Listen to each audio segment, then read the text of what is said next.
It's bigger than biotech. Hello, and welcome back to a brand new format on It's Bigger Than Biotech called Explainers.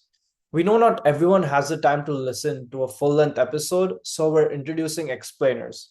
These are short, digestible summaries of our conversations with leading voices in biotech and pharma.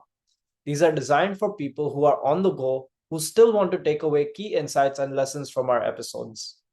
Today's explainer is based on our episode with Professor Hovhannes, who has an incredible career journey spanning big pharma, biotech startups, and now academia.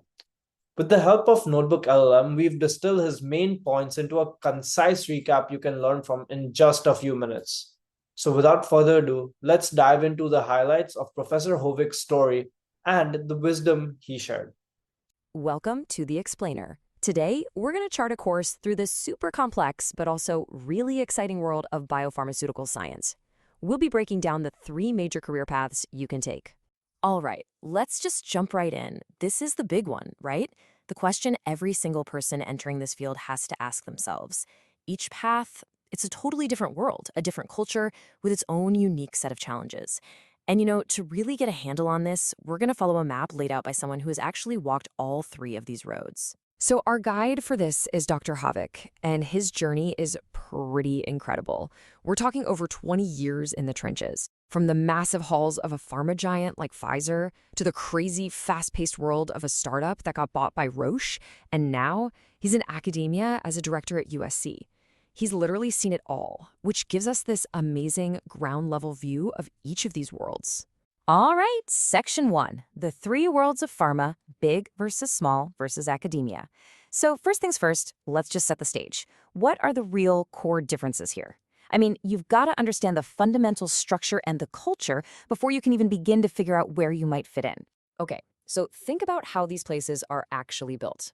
It really comes down to the flow of power and communication. Big pharma? It's a classic pyramid. It's hierarchical, vertically integrated. You have a very specific role. You're a gear in a massive, well-oiled machine. But startups? Whoa, they're the complete opposite. They're flat, horizontally organized. It means everyone's kind of working on the same level, pushing towards the exact same goal. And this quote from Dr. Hovik just nails the difference perfectly. He says he could just see the CEO walking down the hall and ask him how much funding they had left. I mean, think about that for a second. In a startup, that flat structure gives you this insane level of access and transparency. You can literally ask the CEO about the company's runway. In a giant corporation, that's just unimaginable. It's a totally different level of connection to the company's mission. So it's not just about the structure, right? It's about the why. What's the core mindset? And this is another huge differentiator. Industry doesn't matter if it's big or small, it's a business. At the end of the day, it's driven by profit. But academia, well, it operates on a totally different currency. We're talking intellectual freedom, the prestige that comes with a big discovery, and the power of your professional network. And, that difference in the mission has a very, very real-world consequence. We're talking about resources. Big pharma has just vast financial resources. They can throw billions with a B at R&D without blinking. Academia, on the other hand, is fueled by grants, by university budgets. You have to be way more resourceful. Like Dr. Hovik says, you just have to be leaner, smarter, and a whole lot more efficient to get things done. Okay, and here's something that's super important to understand. Academia isn't just one single thing. There are really two different tracks. You've got the tenure track, which is all about running a lab, doing the research, training new scientists. Think of these professors as running their own little companies inside the university. And then there's the teaching track, which is where Dr. Hovich is now, and that's all about bringing that real-world industry experience into the classroom to guide and mentor the next generation. All right, next up, getting your foot in the door, a strategic guide. So, we've got the landscape down. Now for the million-dollar question. How do you actually land a job in one of these places? Let's break down the strategy. So, Dr. Hovik lays out this really clear path for getting into industry. You have to think of it like a funnel.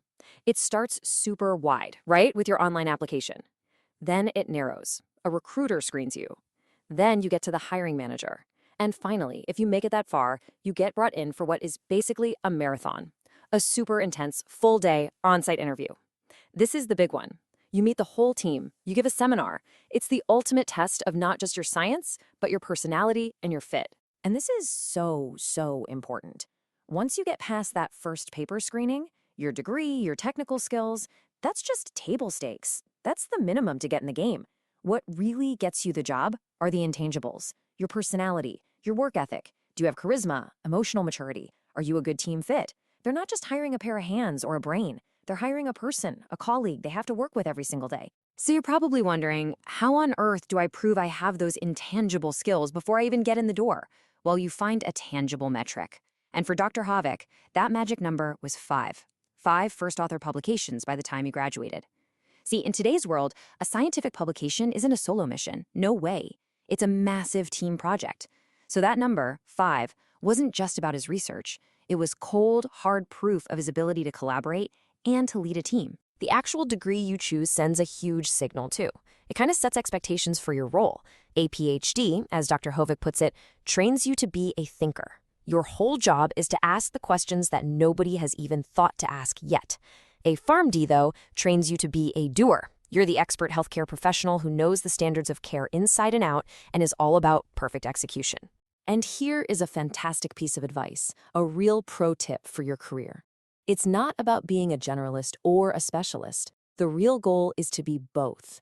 You want to have a broad, solid foundation, like a generalist degree in pharmaceutical science. But then you need to go deep, become the absolute go-to expert in one specific niche. For Dr. Hovik, that niche was ophthalmology, everything to do with the eye. Okay, let's wrap this up by looking ahead. Future-proofing your career, trends and mindsets. I mean, this industry is always changing, right?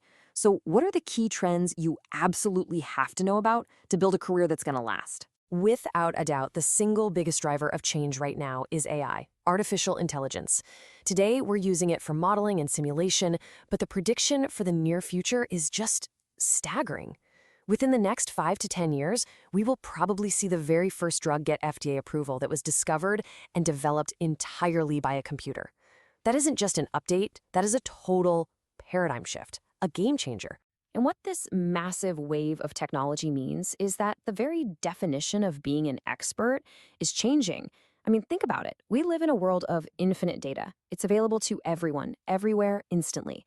So your value isn't just in knowing a bunch of facts anymore. So where is the value? Well, your most valuable skill is shifting right under our feet. It's not about being a walking encyclopedia with all the answers anymore. It's about being what Dr. Hovik calls a truth seeker. It's having the critical thinking skills to sift through an ocean of data and find the one brilliant, insightful question that moves the entire field forward. And that really brings us to a perfect final thought, one that's encapsulated in this incredible quote from Marie Curie that has guided Dr. Hovik his whole career. In a field that is just packed with constant change, new tech, and really tough choices, this is the mindset to have. Don't fear the unknown.